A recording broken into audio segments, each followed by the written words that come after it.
SNS で最近猫ミーム見ること多くないですか？私は猫ミーム作れないから、セリアで購入したモールドで食べられる猫を作ってみました。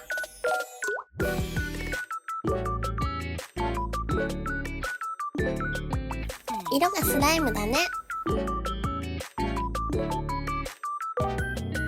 プニプニ弾力もあっていい感じ。この後美味しくいただきました。